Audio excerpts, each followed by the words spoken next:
It all started like any other day, or so I thought. I had just finished my usual routine. Coffee, checking my emails, Auntie-D'ing up around the house. It wasn't anything extraordinary.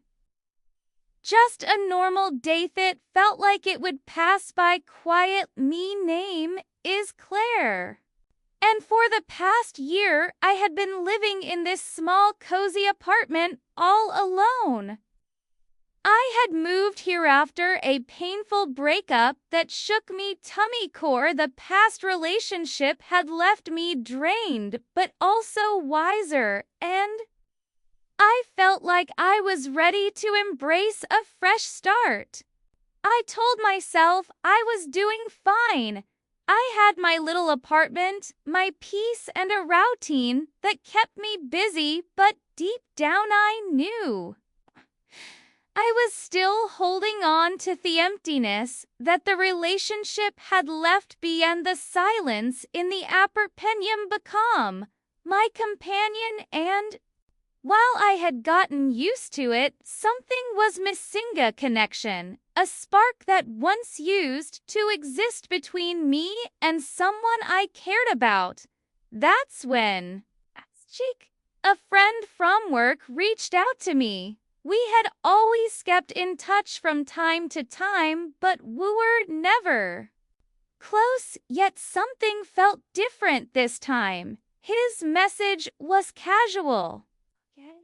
Just a "how have you been?" but there was something about it that caught me attention. I didn't respond right away. The thought lingered in my mind after a few days of exchanging messages. I found myself looking forward to our conversations. Jake was someone who had always been cheerful, easygoing, and a little cheeky. He had this charm about him that made people feel at ease.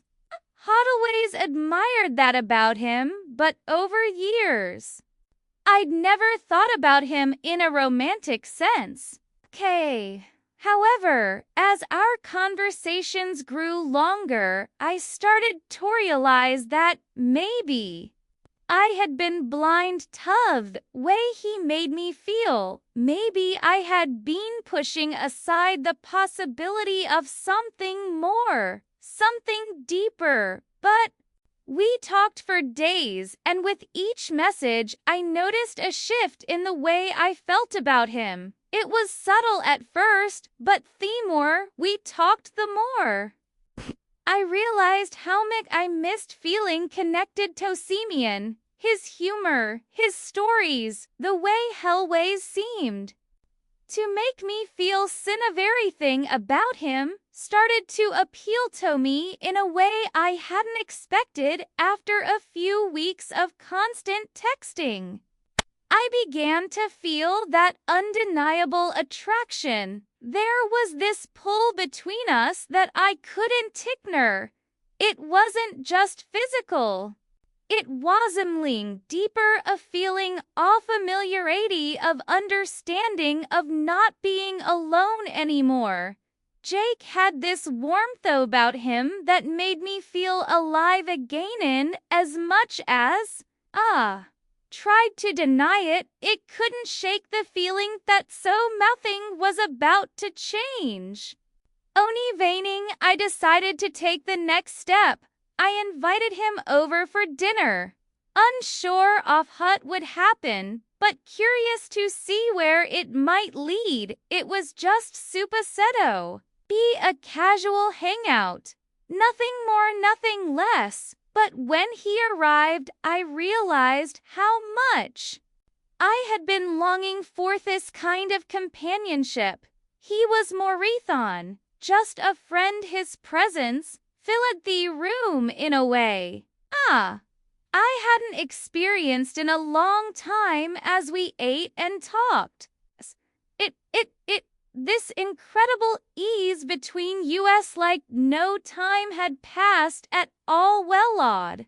Shared stories and just enjoyed others' company as the evening went in. I found myself thinking this could be the beginning of something more. It felt like the universe had conspired to bring us together.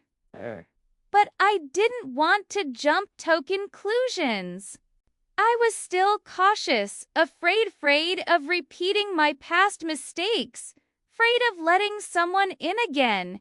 Yet there was this undeniable connection between us, and I couldn't deny it any longer. A few days later, I invited him over again. This time, something was different. It wasn't just about the conversation or the laughter, it was different, deeper, something that could feel in the air as we talked. There was this tension building up between us, an unspoken understanding that neither of us dared to voice.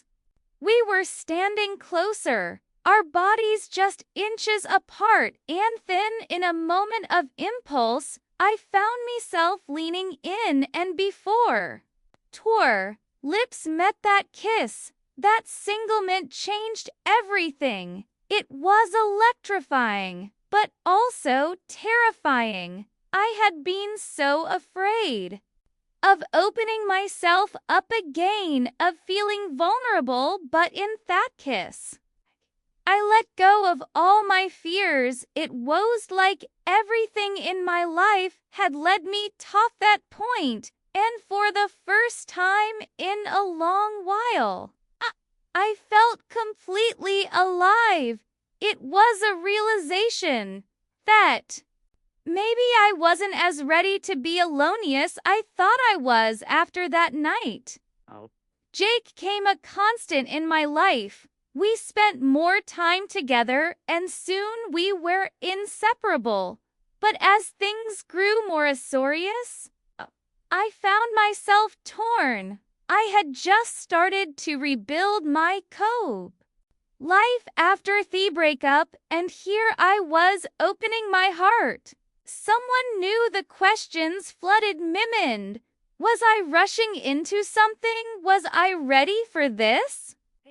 Jake was everything I had wanted in a partner, but my insecurities from the past kept creeping in. It took some time, but eventually Jake and I had a heart-to-heart.